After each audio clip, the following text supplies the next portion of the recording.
Hey YouTube, it's Giovanni and welcome back to my channel. Today we are going to be looking at the books that I plan to read for the rest of 2025. I met my reading goal of 30 books this month, so I decided to set a new one. I asked my Instagram followers, what should my new book reading goal be? Should it be 40, 50, or 60 books? There was a tie between 50 and 60, so we're gonna do 55. That means after I finish the books I'm currently reading, I'll need about 20 more books. So I've made a list of 15 that I'm pretty sure I want to read. The list is still tentative. So let's go over those 15 books. They are split into 6 different genres, so hopefully you guys can find something that interests you to read to help you meet your reading goals too. Alright, so the first category is thrillers. I have 2 thrillers on the list. One is, of course, Miss Freida McFadden's Never Lie. This book I've seen swirling around again, and I always hear good reviews about it. So Never Lie is about a newlywed couple who gets trapped in a remote mansion during a snowstorm, and there's some sinister secrets about the owner who lived there before. The second book is Wrong Place, Wrong Time by Gillian McAllister, and this thriller is about a woman who witnesses her son murder someone, and she's going back in time, I think, to try and stop it. The next genre is dystopian or speculative fiction. I have 3 books in this one. We'll start with a classic.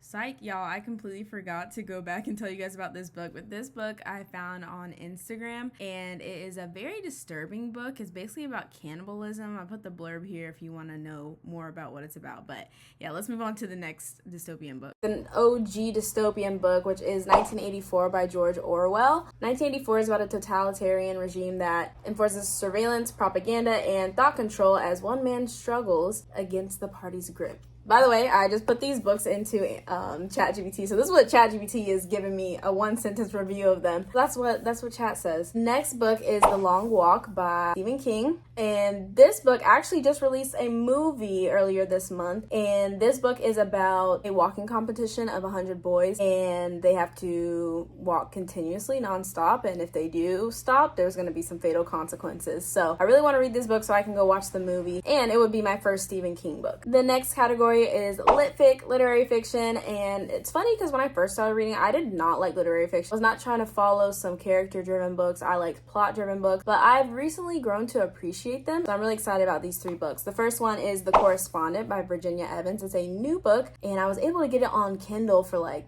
$2, I think, when the hard copy is like $28 right now, so that was a steal. This book I think I'll love because it's told through letters. It has really good ratings. The next book is a classic. It's The Catcher in the Rye. Because this is a classic, I'm pretty sure a lot of people know what it's about and maybe read it in high school or whatever, but I have no idea what it's about. I was just on Bookstore one day and someone I follow was raving about it, and she felt like the main character was very misunderstood because I guess a lot of people hate the main character. So I'm excited to read and see what I think.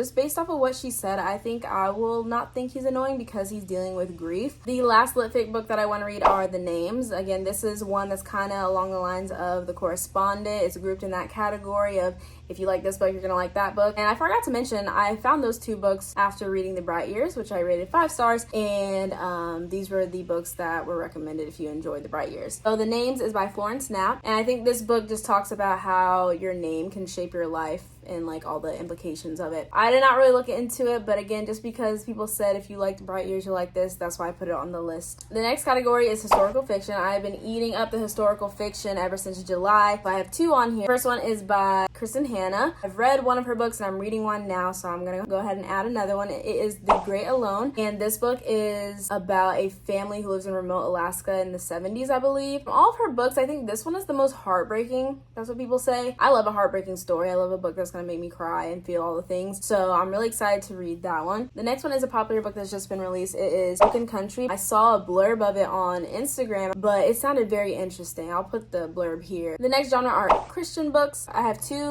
Christian fiction books and then 1 memoir style book. The first one is a very popular one, Redeeming Love by Francine Rivers. This romance is set during the gold rush, and it's like a retelling of the story of Hosea. And my sister-in-law read this book and raved about it, loved it so much, so I'm really excited to get into it. I have the physical copy, so that's why it's going to take me a little bit longer to read because I've just been doing a lot of audiobooks and reading on my Kindle a lot. But I'm excited to read that book because I've had it since the beginning of the year. The next book is a book I've had on my TBR for like 2 years. It is The Gates of Splendor by Elisabeth Elliot, and she is the wife of a missionary who went along with 4 other missionaries to like this place in Ecuador. There's a people there that have, I think they don't have any contact with the outside world. They did end up dying, spoiler. It's really intriguing that someone would be able to die for their faith, and I think this book will be very inspiring for Christians. The next Christian book is a lot more lighthearted. It's a romance. It's called The One Who Knows Me, and I believe it's part of a 3-book series. I have this one on Libby. This is just a typical basic little romance about love, faith, grief. That's going to be a nice little lighthearted read because I typically do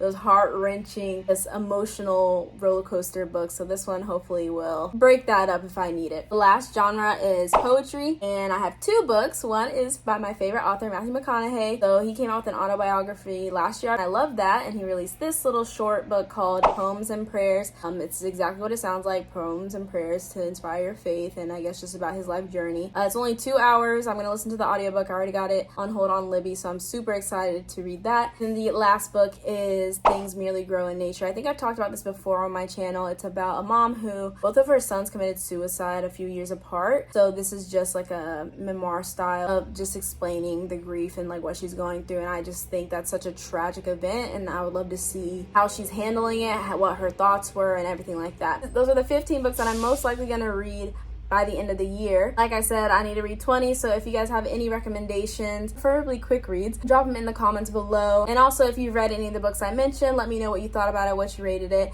and I'll see you guys in my next video. Bye!